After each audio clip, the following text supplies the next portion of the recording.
Good afternoon. My name's Kevin Graham. I'm joined by John Hughes and Patrick McGullop. And it's a Wednesday and we have some things to actually talk about. And now I'm not going to go on my long preamble because I got a row last week when I went on a long preamble when I started talking about the banana splits and the Sex Pistols and stuff like that. And folk really want, even though I've got a great banana split story, after I went down a wormhole after talking about the banana splits last week, I'll maybe tell you at the end. So I've been told just go right in to the serious stuff and the stuff that we all want to actually speak about. And it's been big news over the last 48 hours, Patrick, eh? We've actually found out Nicolas Kuhn can smile. Yes, he's got to move away from Glasgow. It must have been the weather that was keeping him down. And for once, I mean, the body language experts were spot on. He looked sort of fed up and wanting out, and he did. He's been wanting out since January, by all accounts, according to Fabrizio. So, yeah, I mean, it's just on the deal. It's a good deal, I suppose. When you see what he's able to do, the way he was playing in the first half of the season.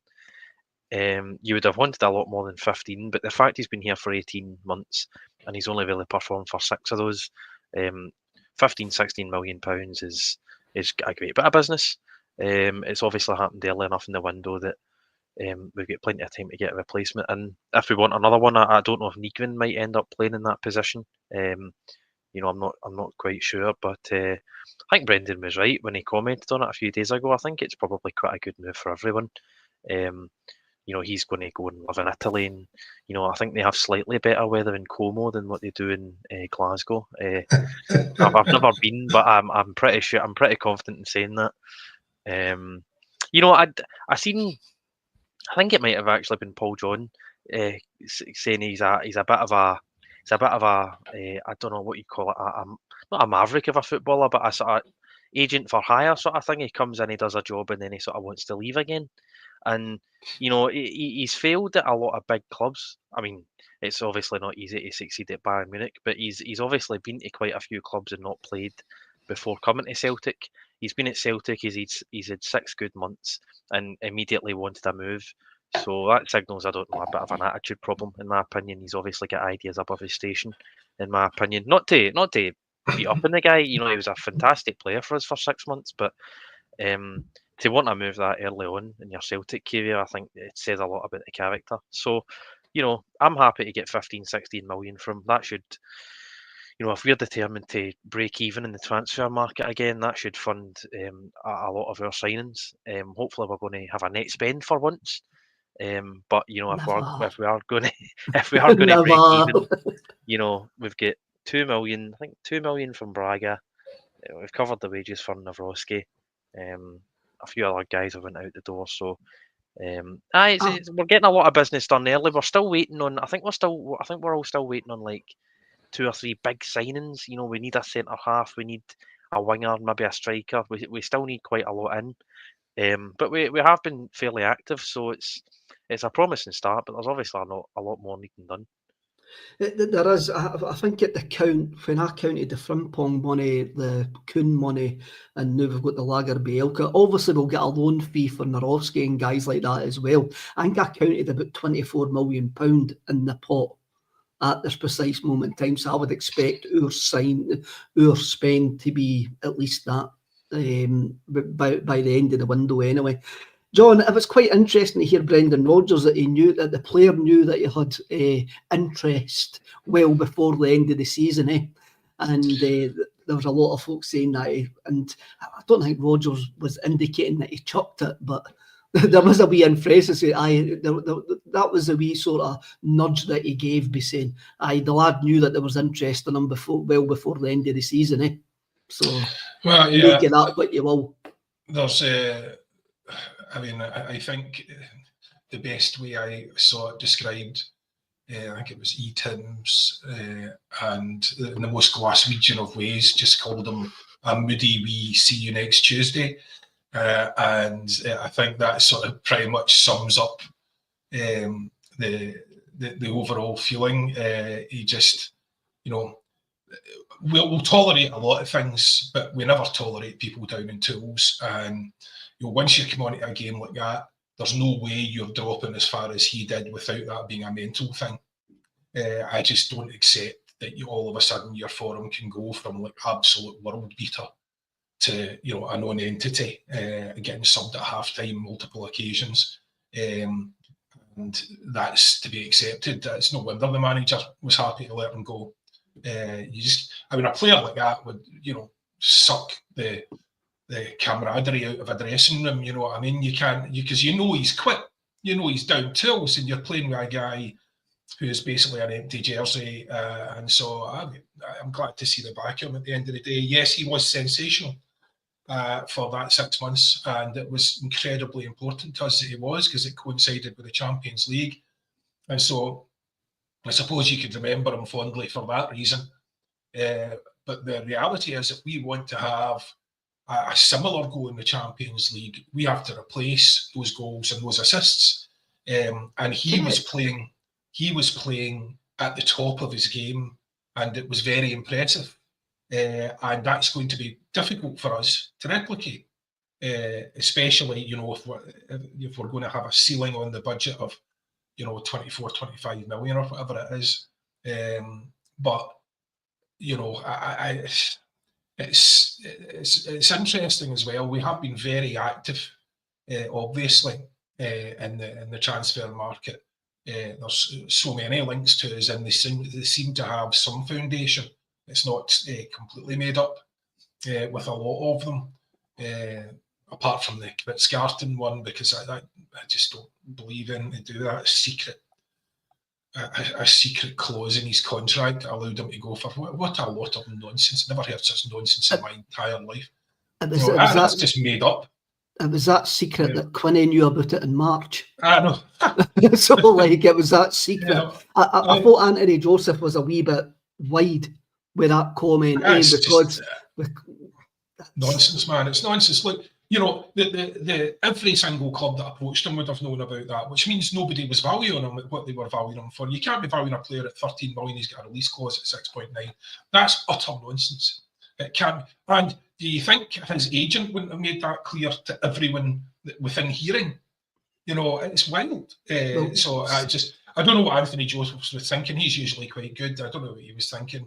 But that was be wrong. According to Quinny, the clause was only active for this summer window. So again, that when you actually see what they wanted in January, maybe they did overprice them in January, because by the time that we went to them, we were desperate.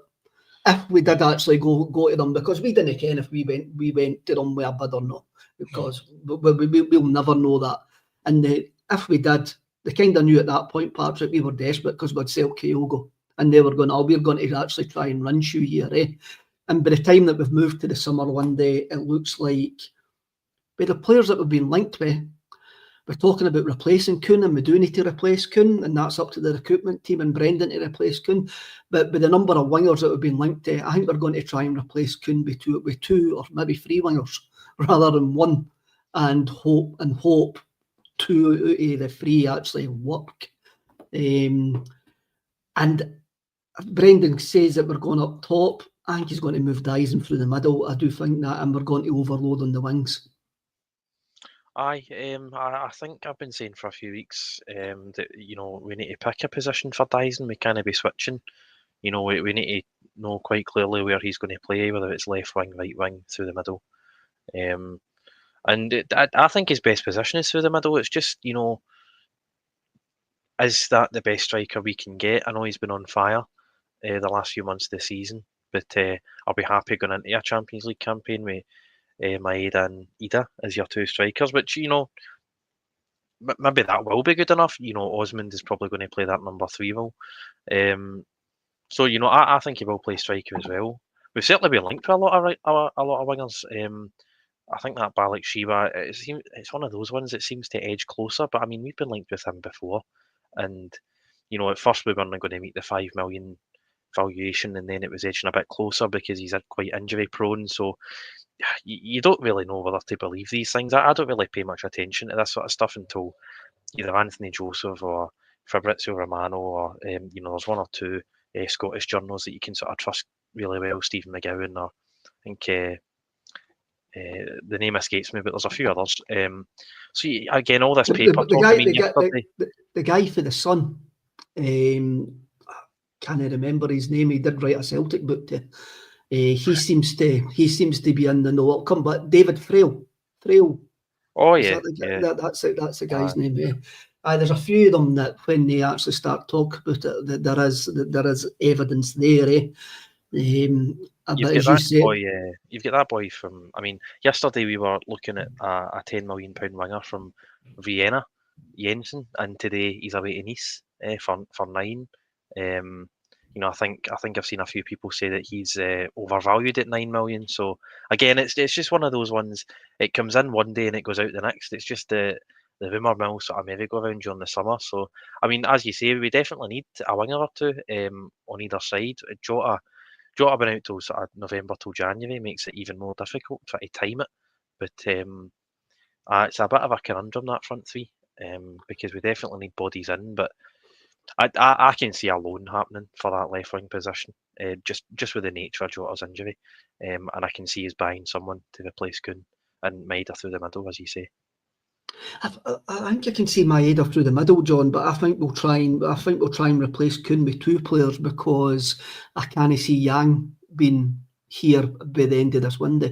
Either he'll be away on loan, or we will try to bring in an orbit of quality there that Yang has proven that he hasn't got. He's a trier. I love him. He is a trier. But there's a couple of folk in the comments here, John, going, why, if we knew that Kuhn was leaving, why did we play him towards the end of the season? Basically because the drop-off between him and Yang was absolutely massive. And even Kuhn on a bad day could have still been better than Yang. But when the effort's no there, Yang was a better option at time, and I did say that on Friday. Yeah, well, the thing about Yang is he's obviously, as you say, he's a trier. He occasionally shows a bit of quality.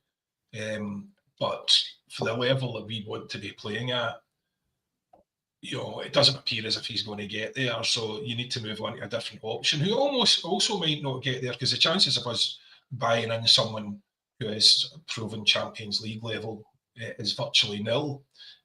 So it still will be at that type of punt as they're currently doing at the moment.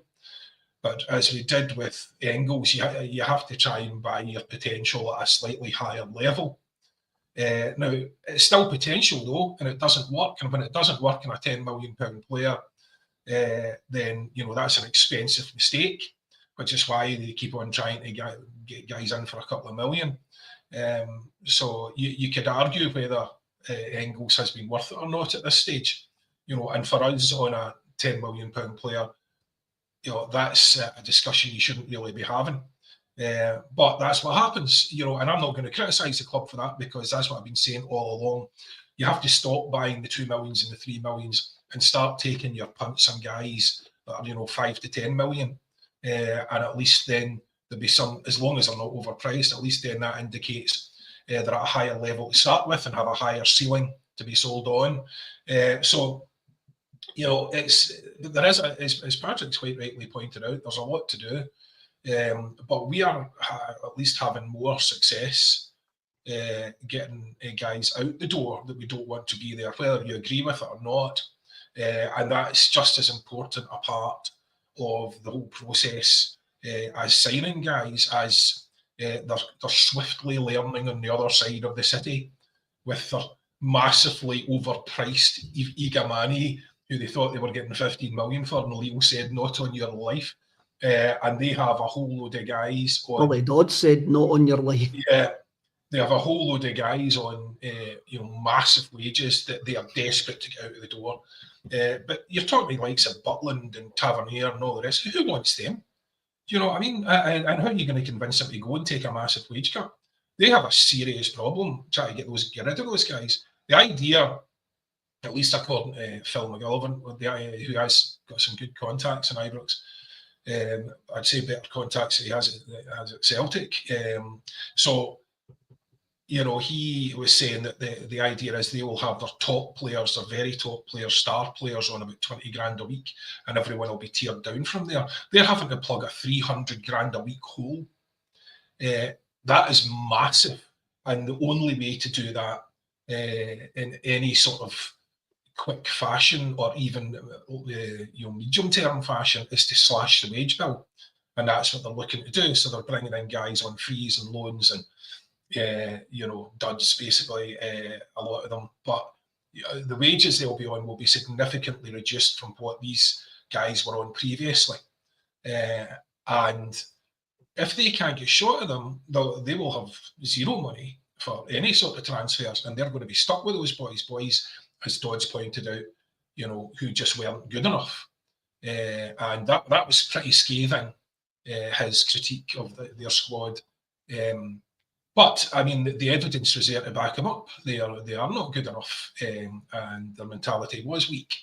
And talking about the mentality, there's Brendan Rodgers. You could hear him on the training video the other day with all the players gathered round first day back, and it's all he's talking to them. He's not talking about tactics. He's talking to them about mentality. So at this level, the difference between a good player and a trier who has got a better attitude is not much at all. And you'll be taken on your day unless because if you don't, you might be a better player. If there's a boy who's just isn't as good quality as you, but he's got much more effort, much more discipline, then that's going to be a problem, because it's not as if we are buying in world beaters. We're not buying in Messis who are just a different quality from everyone. Our guys need to be absolutely on it all the time, because the expectation is they win every game. So you have to be absolutely on it every time. And the likes of Kuhn just didn't seem to be capable of that. He was capable of it when it suited him, but that's not what this is about. And that'll be why he's failed at those other clubs, I'm assuming, because it's not about doing it when it suits you. It's about doing it all the time, even if you're struggling, even if you're having the worst possible day, even if you're physically battered. It's about getting it done no matter what. And guys like that just don't have it. All right then, John, I'm going to fire us at Patrick first, and then you can have your answer there.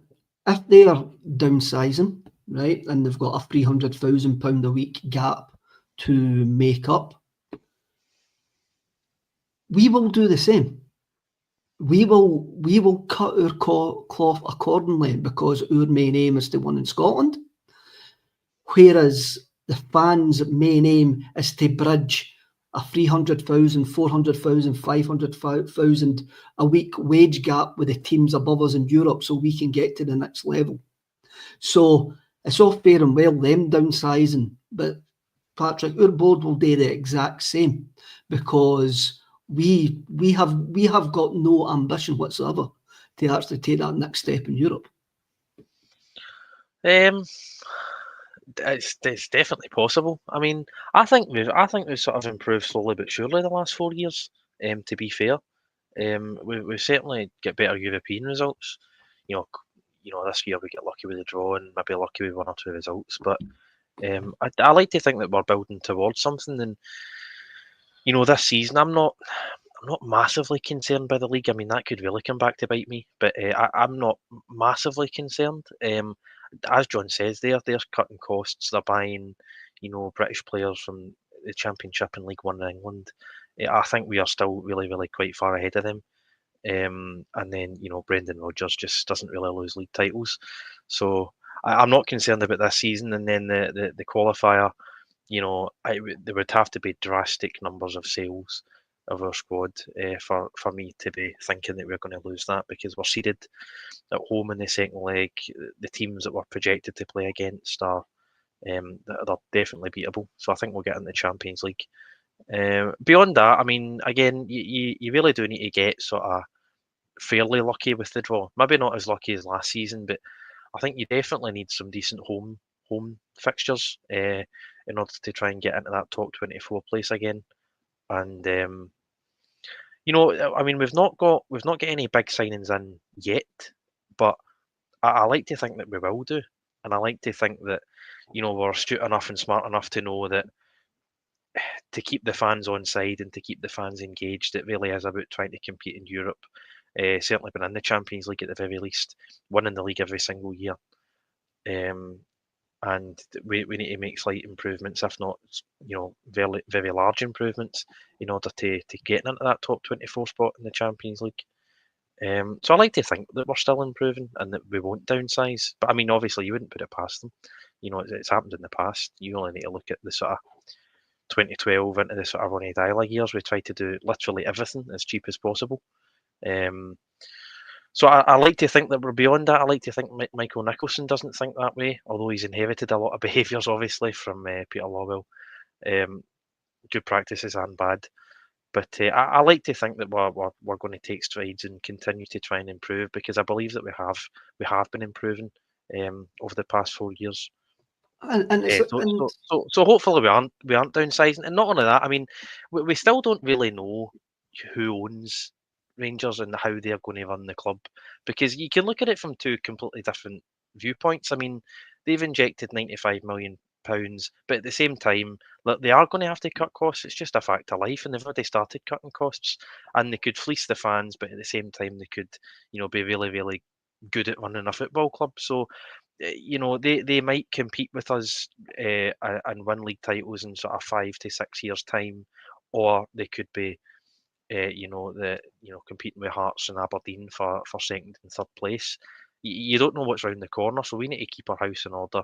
We definitely need to keep qualifying for the Champions League to get the money in, and basically the two components really that have made us successful since 2012 is having more money and a better manager. Those are the absolute key essential ingredients to our success. So we need to make sure we get both of those things right. I do think there's still time in this. There's plenty of time in this window, because the guys that are at a higher level than the ones that were actually signing didn't move to later on in the window. That's just exactly what happens. These boys that have got other options are not going to go away on the 9th of July and go, right, I'm going to go to Scotland. They're going to wait. They'll do the first couple of weeks of pre-season training, and they'll see what's actually out there for them. John, my point is, we look very, very closely at what Rangers do. I reckon that we have a board who do not believe that we can take the next step in Europe. I'm going to bring up Kaiser's comments, because I like Kaiser. Sick of the Doomsday's dad talking hee-haw about Celtic and the board have a bit of ambition. Kaiser, I think the fans have got a bit of ambition, but we've got the guys that are still sitting on that board that was it Brian Quinn that actually says we can't compete in Europe. And I still reckon there's a bit of that comes through the club. Doesn't come through the manager. We improved last year because we've got Brendan Rodgers as a manager. We've been lucky over the last 10 years that we've actually had very, very good managers in the building. But when it goes wrong, it absolutely goes wrong. And that's not that we're going to say that it's going to go wrong next season. It could. Who knows? Nobody actually knows that. Just that we've got evidence to actually say that we look very, very closely at what they're doing. And if they gave us a challenge a couple of years ago, when there was a title race, when they matched our wage bill, they actually had a higher wage bill according to the websites. So if you don't think that we look across at them and take a look at what they do, then I think you're slightly misled, John. Sorry. I would say, first of all that people in the comments saying why we're talking about Rangers, because if Kevin's point is correct, then that's absolutely relevant to the discussion. Because if we're looking at what they do and taking our lead from that, then what they're doing is very, very important. However, I think that was true when Lawwell Senior was in charge. I'm not sure it's true anymore, and I certainly hope not. And I think if that is what we are doing, Brendan is definitely gone.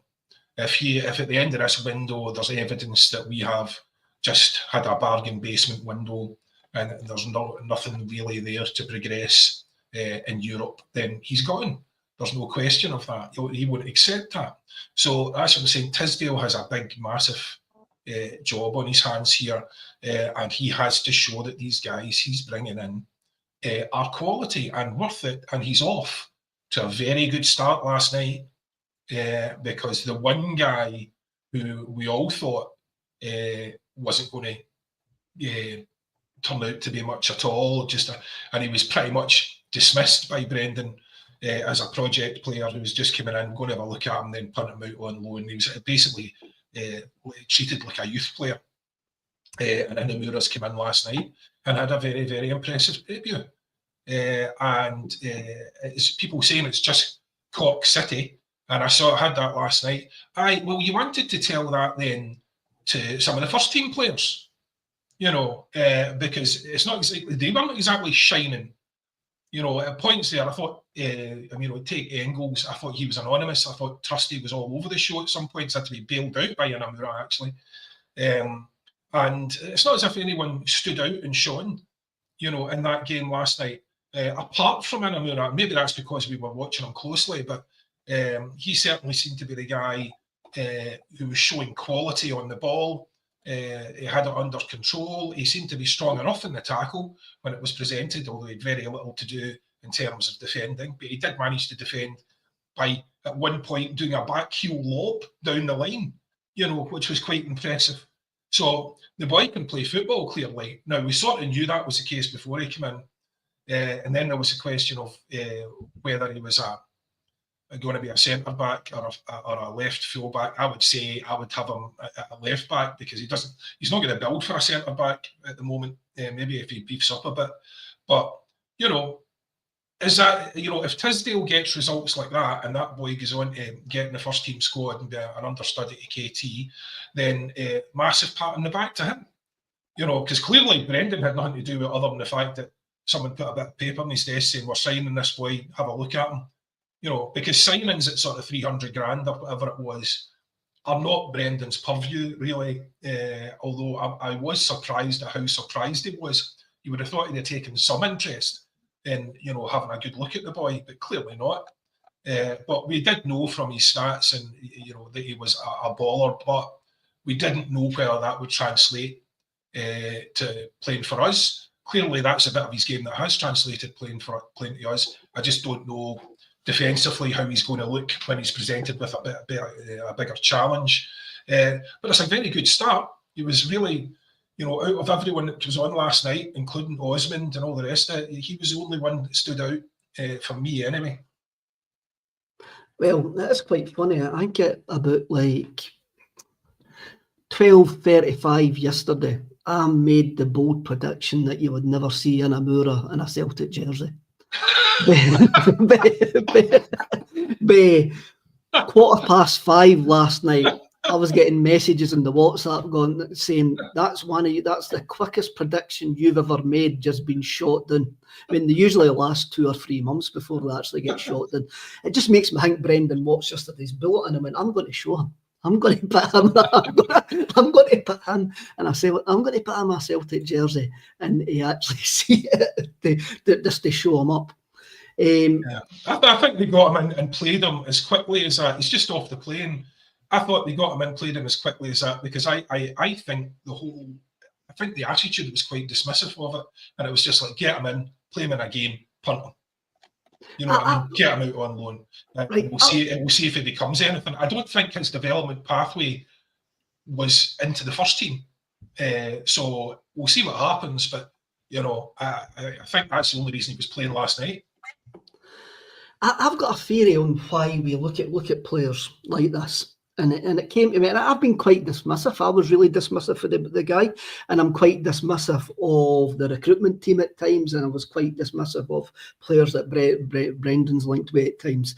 And last night, as I say, when I was taking my daughter to the hydro, and when I came back in, I had 51 messages in the Acsom WhatsApp group, and I was like that. So obviously the Cork City game was on, and I was like that. Well, either we're getting gubbed, or we've signed somebody absolutely spectacular, or we're about 6-7-0 up here, eh? Then I looked at it and 40 of them were slagging me for my Inamura comment, eh? But that's fine. I can handle that. But I reckon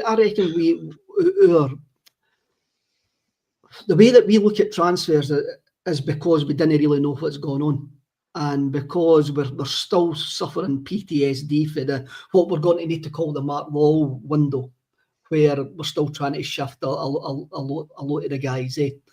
And we've got Tisdale coming in. We've got the bit of confusion over Rodgers. So we're all going like, who's buying these players? And as I was coming back for the Hydro last night, I got thinking about what Lawrence actually says. And Lawrence says on this podcast yesterday, he went like that. Celtic buy players for Celtic. They didn't buy players for Brendan Rodgers.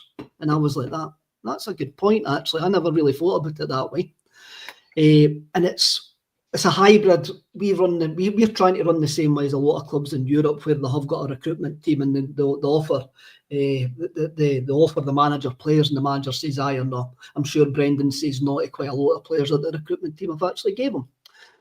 But then it got me thinking again. I'm going, well, we've got to trust what these guys are actually doing to actually take us to the next level, and we've got to trust that Brendan's actually signing off on these guys. So Inamura comes in last night. Brendan goes, well, the way that he says was, our idea is this, was we're going to have a look at him in pre-season, like he says with Osmond. So he's been offered these guys. Well, I quite like the look of them, but I'm going to have a look at pre-season, then we'll make the decision. That guy's came in last night. He says, oh, he might have some, but he still might go out and loan. If you want a way that how we work, right, go and watch the Huddle Breakdown podcast with Celtic Underground. Now, they guys are not like me who just fly, they guys actually know stuff, right, at what happens what happens in the club. And listen to the way that they say our club is run, right? And you can see why we've got a problem with our club is run, but it's not going to change anytime soon with the person with Dermot Desmond in charge and how we're actually doing it. My view on signings has changed. My view on signings has absolutely changed. I'm going to need to trust the manager to come in and make these guys better, because that's what he's there for. And I don't care the price. I'm not really bored on the price. I want them to come and entertain me, enjoy playing for Celtic and help us win games. And that's all I'm bored about. But I also want guys to come in that can influence the first team. And I didn't care if they cost £300,000 or £3 million or £11 million. I just need guys to come in to make us better. So I'm not bored. Is that a Brendan player? Is that not a Brendan player? No, they're not a Celtic player, and that's how I'm going to judge them. And I thought all of that driving back down the M8 last night to Stirling. There you go. That's what traffic jams do for you. Aye, I mean that'd be good. I suppose I mean what you said, John, is right as well. I mean, 250 grand. I suppose, you know, Brendan, you know, if it required his sign off, aye, brilliant, but he probably couldn't care less for, you know, 250 grand.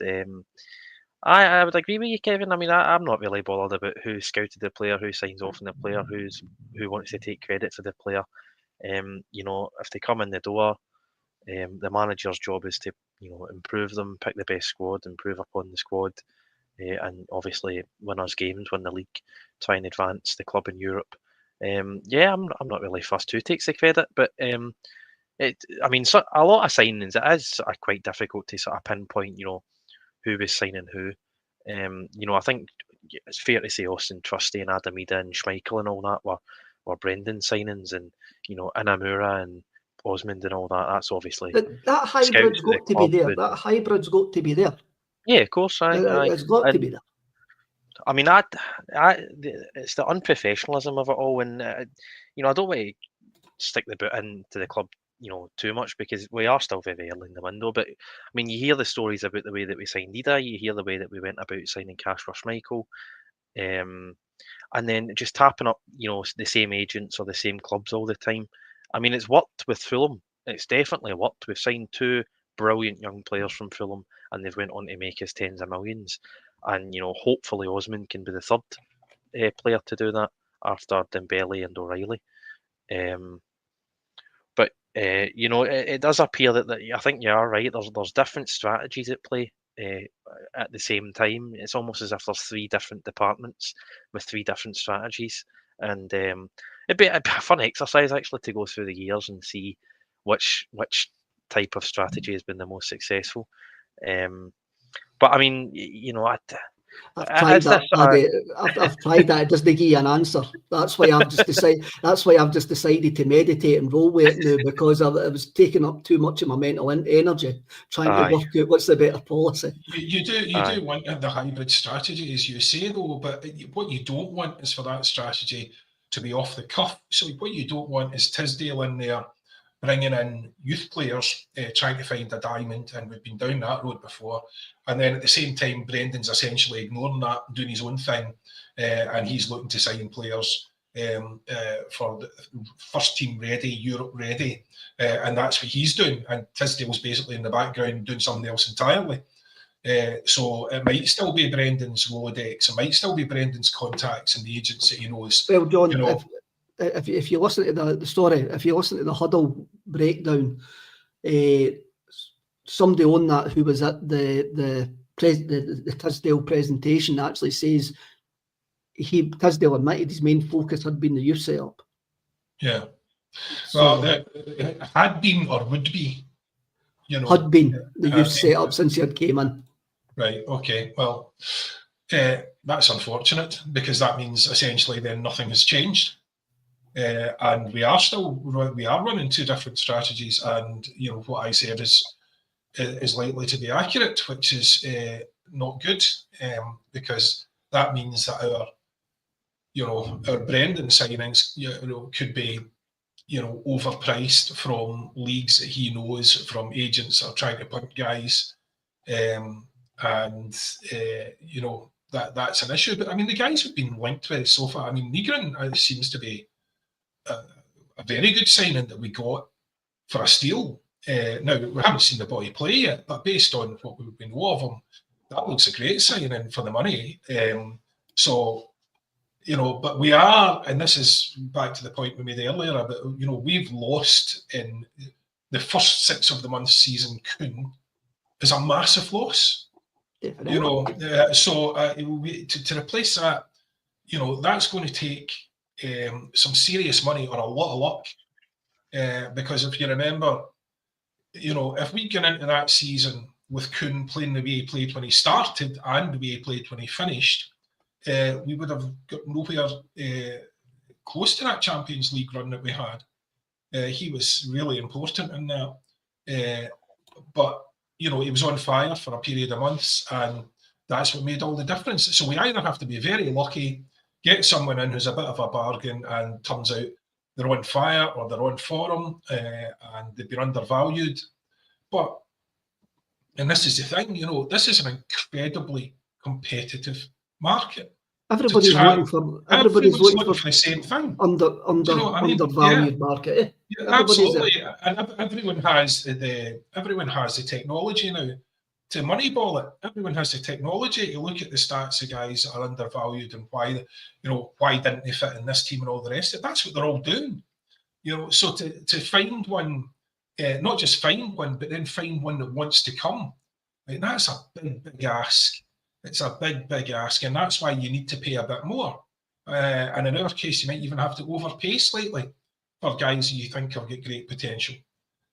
I don't think there's much we can do about that. It's a market. The reality is it's not a particularly attractive league, and we have an opportunity in Europe. And again, and I'm sure they'll be looking at this with their agents as well, though. If we don't have a good couple of years in Europe, then we're going to be struggling to get into Europe from that point on, because of the way it's going. With we wouldn't be seeded in qualifying rounds, all that sort of thing. So, we really need to pick up our game and have a good couple of years in Europe. But they'll be looking at that, thinking, right, I've got a choice to go here, or I've got a choice to go to this, other side in Poland or whatever that might be in the the Champions League, but because of the ratings of the country, there's more chance that they'll be in it next year and the year after and all the rest of it. So, there's a very wise man once said there's a lot of moving parts, didn't he, Patrick? I think I said that about 11 times. Yeah. And annoyed It's 11 true, people in the comments. It's true. So, but it's true. So look, we appear to be at the moment quite efficiently getting people out. KT, although he happened ages ago, is a massive signing for us. They're clearly looking for a centre-back, very clearly looking for a centre-back, with good reason. Inamura, if he turns out to be a backup to KT, that's a huge bonus. Means we're not spending a pile of money on a guy who might only play half the year. So, you know, and as you say, we appear to be trying to get wingers in. You know, look, things appear to be going. If you believe a lot of the talk about who we're connected with or who we're looking for, then things are, you know, active and far more active than they've been in previous years.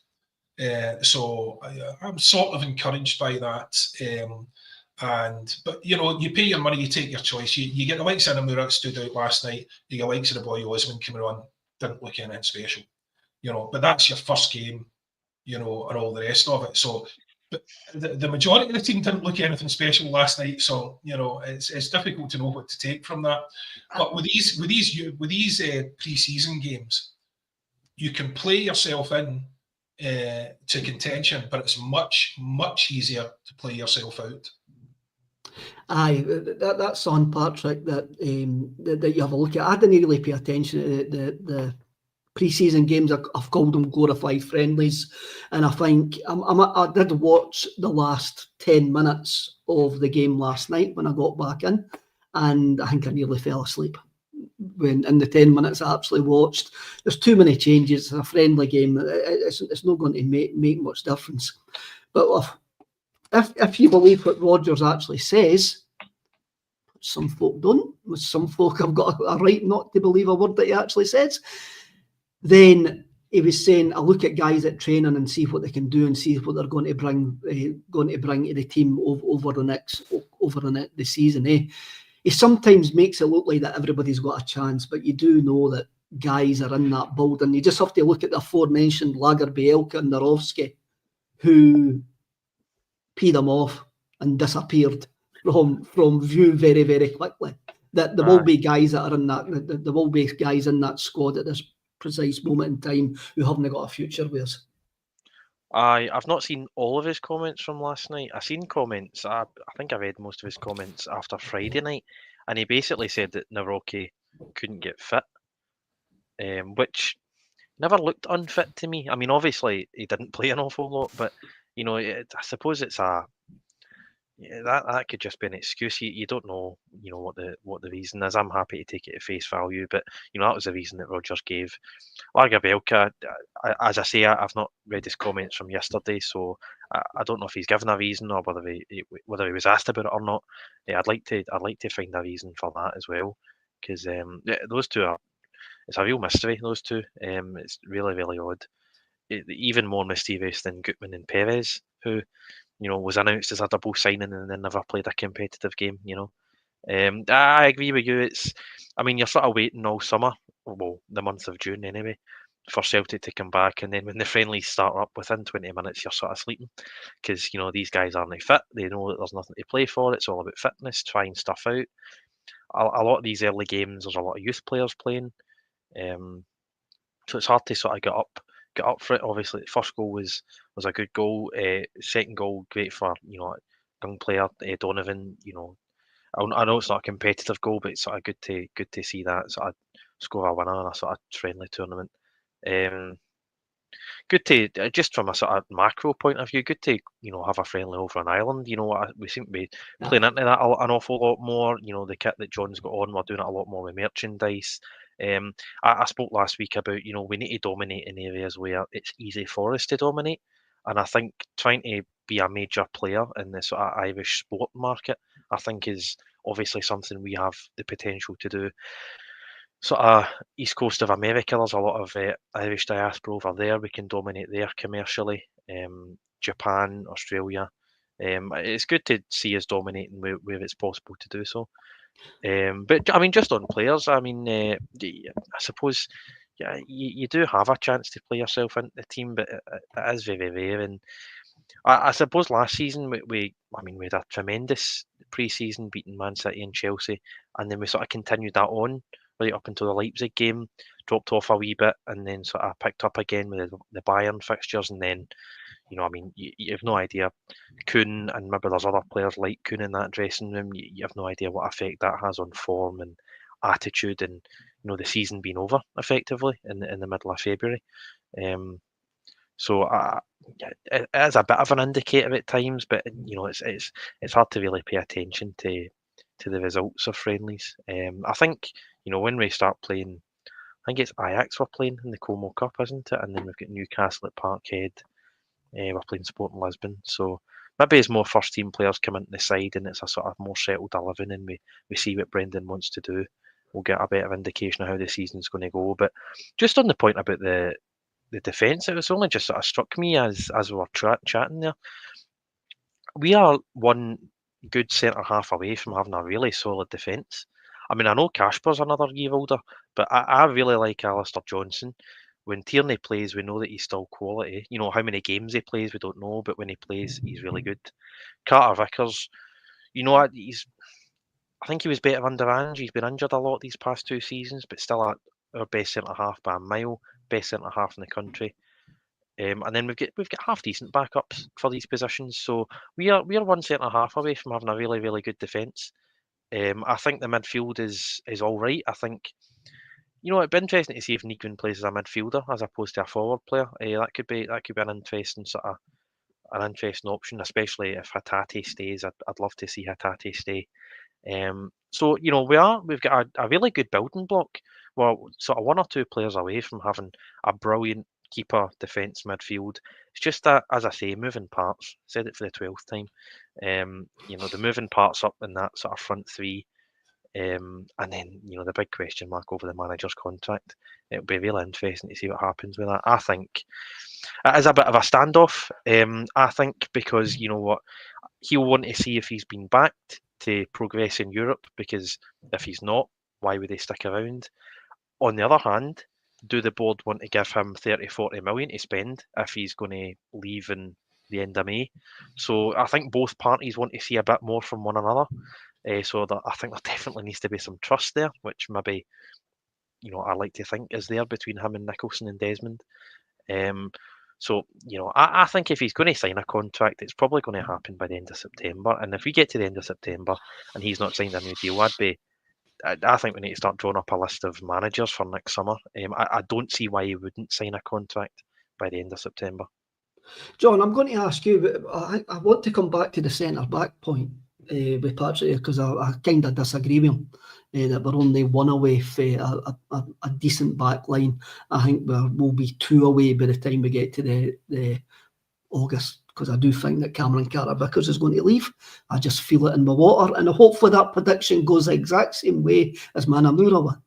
But I just something I feel that I think we need to bring in 2 centre halves. But I do really think that Rodgers is going to trust Trusty, because he bought him, and there'll be somebody else alongside him. And I think he might have a look at playing Tierney as a left-hand side his centre half as well. John, you're based in Ireland. How good is it for Celtic to be across there, making friends and influencing people? Well, it's massive, because the connection to Celtic is really only through family and that sort of association at the moment, because the domination of the EPL on the airwaves, the superiority of the product, the kids coming up now, I know when I see kids wearing Celtic tops, I know their dads wearing Celtic tops. I mean, it's basically they're not making that choice themselves without being influenced. So it's incredibly important that we try and do more in the Irish market. And as Patrick quite rightly pointed out, it's an easy win. It's an easy win to get us in there. It's an easy win to promote us. It's something that we can do. It's close to home. People already understand the background, all of that. But to expand it, there needs to be a lot more effort, I think. And as I've heard other people talking about, I mean, the Irish fans, and it's been said before, I said it myself, the sacrifices they make, the effort they put in, the expense they go to, the time they invest is astonishing in some cases. to come and see games frequently that most of us would be grumping about driving from Hamilton to Celtic Park about. Do you know what I mean? That's, so some of the games they come over for are the games you can only get tickets for, and they're not always the great games. And basically, I remember, I've told this story before, but I was at the Lurgan #1 Celtic Supporters Club, but it was an anniversary thing. My dad was there, and, Evan Williams, I think it was, and I went with them. And the guy at the table, like, they went over every week, not every second week, every week. And I said, but how do you have a life? How do you? And he just pointed next to him, and his wife was sitting there, and she had more Celtic tattoos than he did. They'd met on the bus.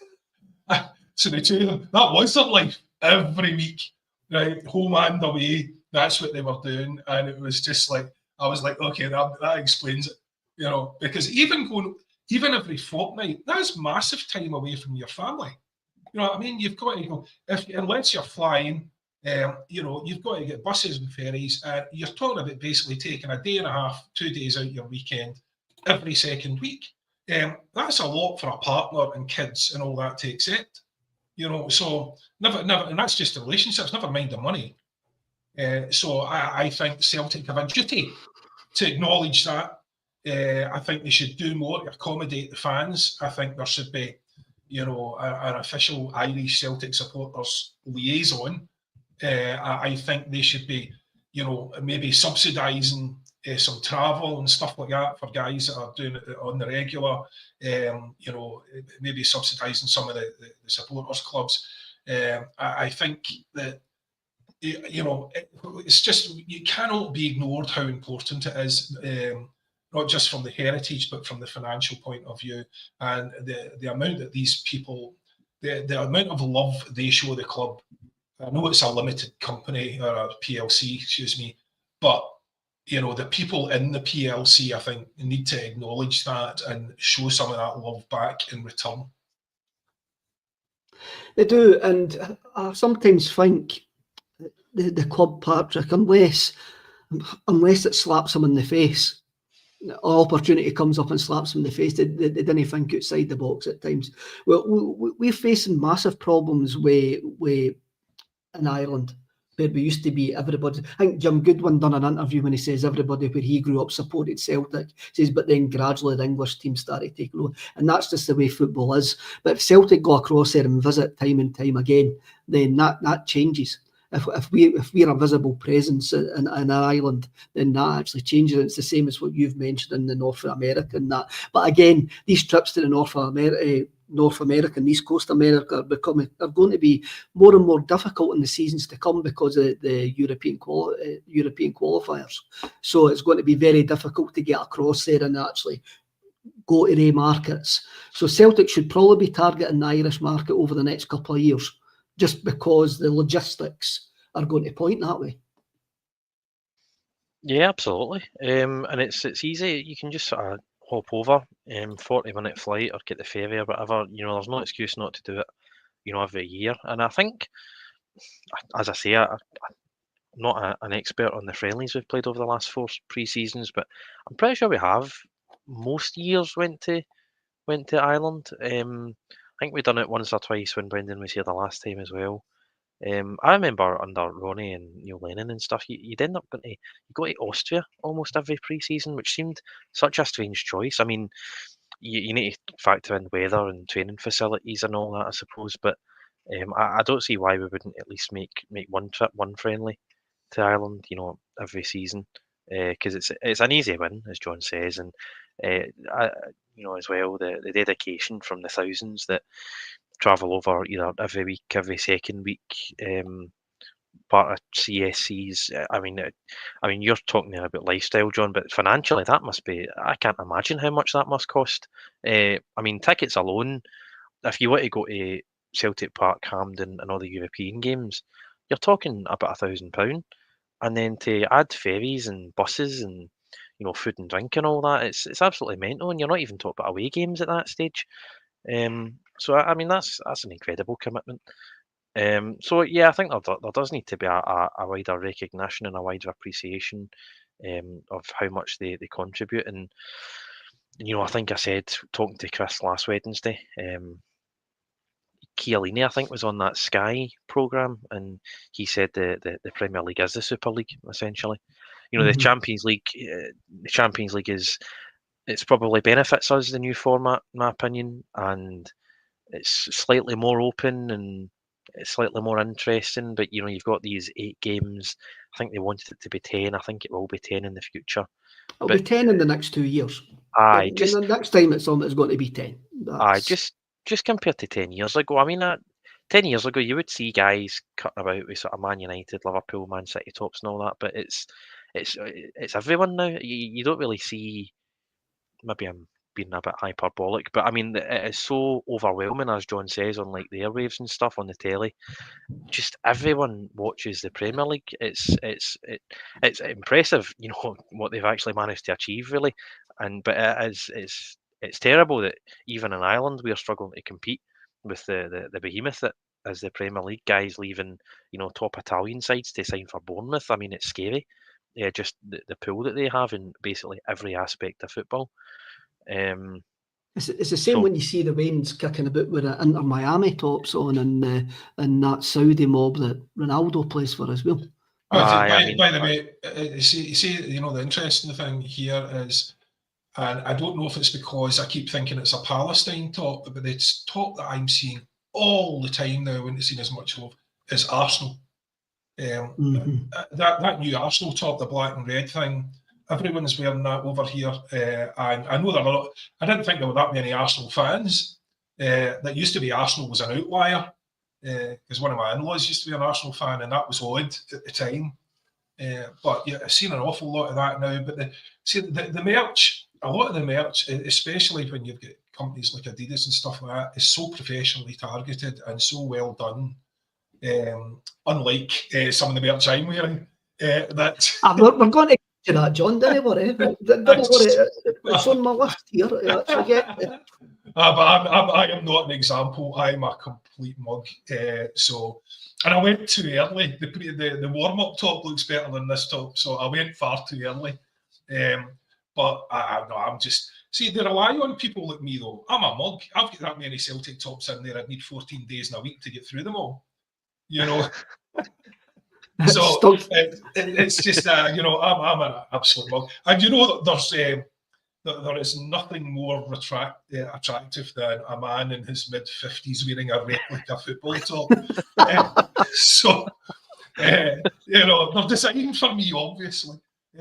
But yeah, it's even my missus, who is usually quite complimentary, doesn't like this one, but I think it's all right. That's the thing, though, John. You mentioned Ireland in that there, right? So Celtic released that third kit and say it's to do with our heritage in Ireland, and you go, you're kind of pushing that a wee bit, eh? You're kind of taking that thread and running with it quite a bit of a distance there to actually try to get us to do that, eh? But Celtic need to be doing more than that, than just releasing a kit and going, aye, this is for our Irish roots. They need to be doing more, and all and like that. Right, I know you like it, and somebody else likes it, but I'm not going to hang with it. I'm not going to reveal that surprise. But a festival kit, a training kit designed to be worn at a festival. What sort of weapon wears a replica top going to a concert? I was like, who comes up with these things? But then you probably will see. You probably go to Transmit, and I'm about 25 years too old to go to Transmit, I'll admit that. But you will see guys wearing that training top, eh? It just shows that I know nothing, Patrick, eh? I'm just an old middle-aged guy who knows absolutely nothing.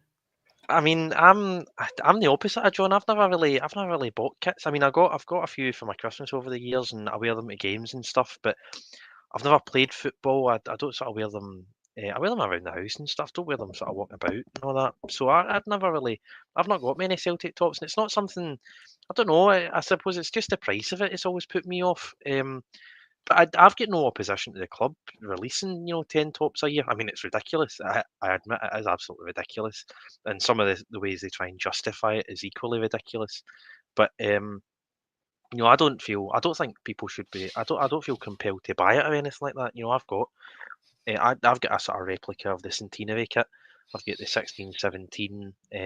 I've got a good few away tops that I think are really nice, and I'm quite happy. I suppose, I mean, you might wear a top to a kneecap gig or something, or a Wolf Tones gig, but I wouldn't wear them to Transmit or anything. Well, I wouldn't wear them about Glasgow. You never know, but it's a bit of a stretch at times. I think you're right what you're saying with that thread and running with it.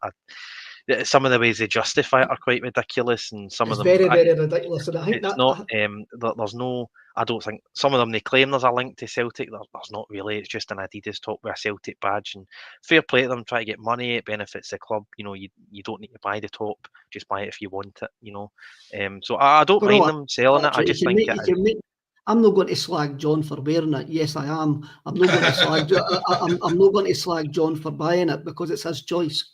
Aye. I'll slag you for wearing it, but I'm not going to slag you for buying it because it's your choice. And we're all adults. You can make your own choice. Like I made my choice never to buy a replica kit as soon as I turned 30.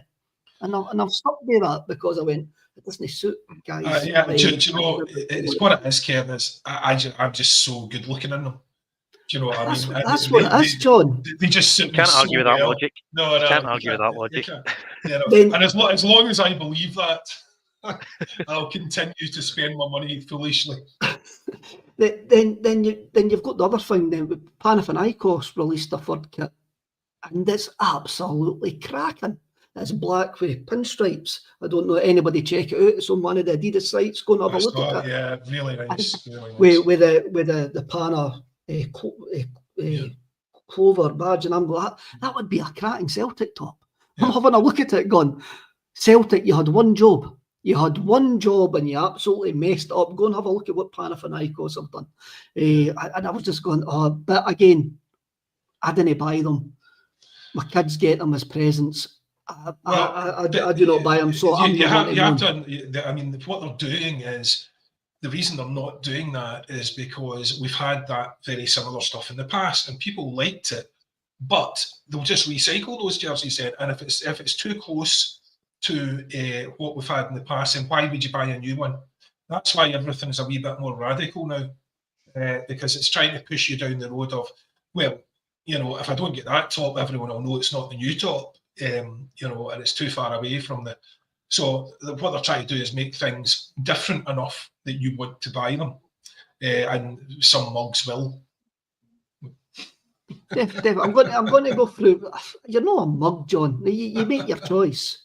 That's it. And like you and Lloyd have kept Celtic going for the last 2 decades. the amount of things that you have actually bought. Stephen McGarry comes in. He's talking about fans going for Ireland. The amount of Celtic fans who have been divorced going over to Glasgow every other week. A lot of people sacrifice more than you would actually believe. Oh, I would believe that for sure. The amount of guys that have actually been divorced only travelling 25 minutes on a bus to go and watch Celtic every single week. That's because they don't come back. Is up there as well. Jogve. Kev, you need to cheer up. Board got it. Brendan getting it. It's the 9th of July. I think we're all saying that. There's still time and work to do. There is a wee breaking story, but I don't think it's a breaking story because Liam actually told us this last week that the Japanese sports hoochie is saying that Yamada is going to sign for us next week, following the conclusion of the Japanese E1 Championship. But I think Liam told us that on Monday. That would have been more than likely to be the case. Sports hoochie. That sounds great. That sounds like a pub somewhere that I would visit in Amsterdam. The Sports hoochie. That's up there. That's up there with the best name. Nicolas Kuhn's agent's name. Fabian Dingler. Day winner Kuhn had a smile sitting next to Fabian Dingler. Did he have a big dingler? I wonder. I'm going somewhere for that. I shouldn't actually be here. Celtic World Order podcast saying that you're never too old to wear your team's colours, whether that's a polo top, polo t-shirts, training wear. I have got a couple of tracky tops, I must admit, the Adidas ones, because I do wear Adidas gear anyway. Ryan T comes in. There was plenty of tops, Celtic tops at Glastonbury. Unfortunately, they were on the stage behind Rod Stewart, though. So that's, I'm even going to actually clarify that. And also on Twitter, if you're still on Twitter, there is a thread, football tops at Glastonbury. And it seems to be a thing now that folk wear football tops to Glastonbury. But that's what you get when you're allowed auditors in a field to take magic mushrooms. That's what happens. And I am DQ kneecap fans. There was a lot. If anybody follows Kneecap on social media, Kneecap are one of the best promoters of Celtic kicking about, because every one of their Insta videos has either got one of the members of the band in a Celtic top or a load of members of the audience wearing tricolour balaclavas with Celtic tops on. So Celtic are getting a load of free publicity for a band that would run a mile away from. I think that's it. Anybody else got anything to speak about? I think I'm waffling now. So right, everybody, thank you very much for everybody being in the comments. Thank you, John. Thank you, Patrick. And just dinna be bams to each other, and I'll see you all again. Hail, hail.